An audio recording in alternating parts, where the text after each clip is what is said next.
3 giraffes on board a ship, 41 days in the sea. There was one part of the journey where, at the Bay of Biscay where the water was rough, and when there, it's amazing to see how the giraffes were handling themselves. They put their feet right across the corner of the crates and they were following the whole momentum of the ship, and going this way and then going this way. They just stood and they just were going.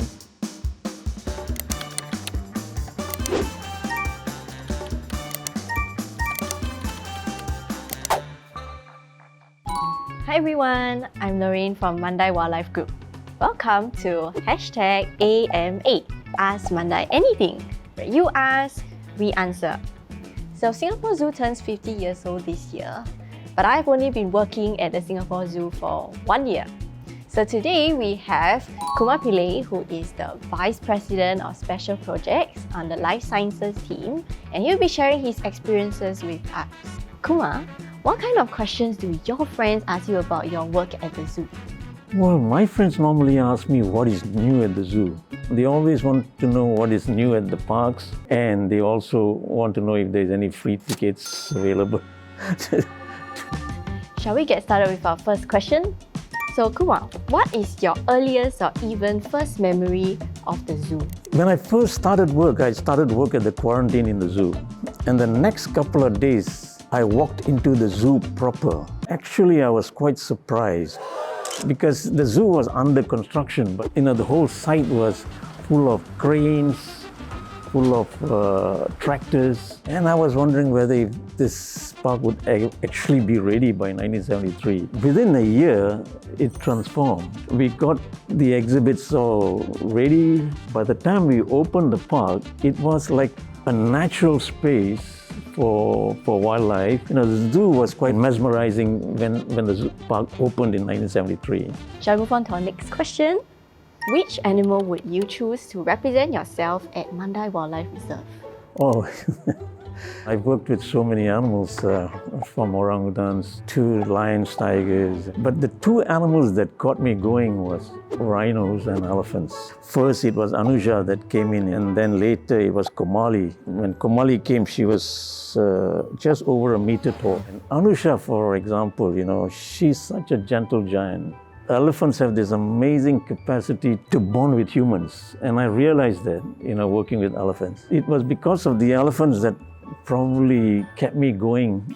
Our next question for you is, what inspired you to join the zoo, and how has the career opportunities in the zoo changed over the years? What inspired me to join the zoo, Clint Eastwood movies really, sparked me off in wanting to ride a horse like him in the movies. And it was for that reason I joined the zoo. I didn't join the zoo because I was an animal lover. All I had was a pet dog at home. I actually applied for a position with MSA and STB. I thought I'll just pass my time and come and work at the zoo as a volunteer. It started off like that. But it was the director, Dr. Yong Shi Bok, who told me, Kumar, you have something with animals. There's something about you connecting with animals. I didn't know that. So I thought, why not? I'll give it a try. And so I joined full time. I was enjoying my time at the zoo.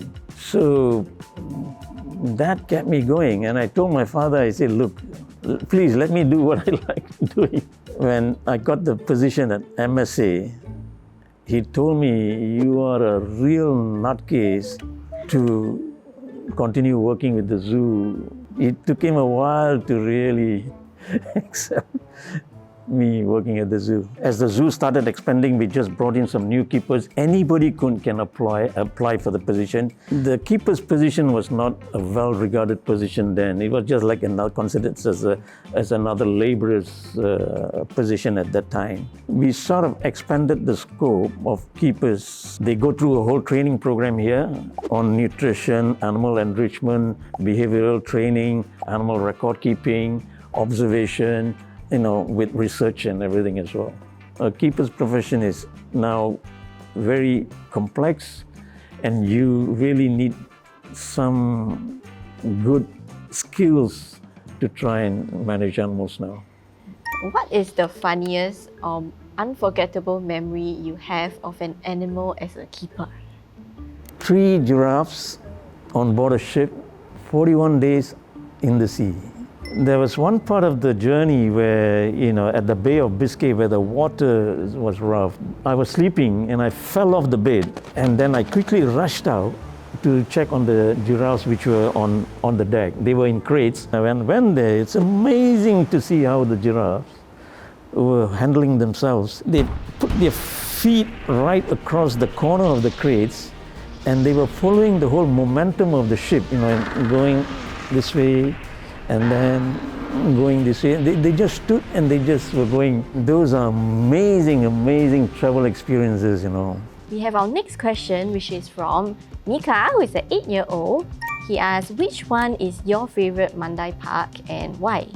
And he says his is the bird paradise because the birds can fly and stretch their wings. Hi Mika, I totally agree with you. It is a paradise for birds for sure. My favorite park in Mandai is Night Safari. When we first designed Night Safari, it was the first and only park in the world that you can see animals in the night.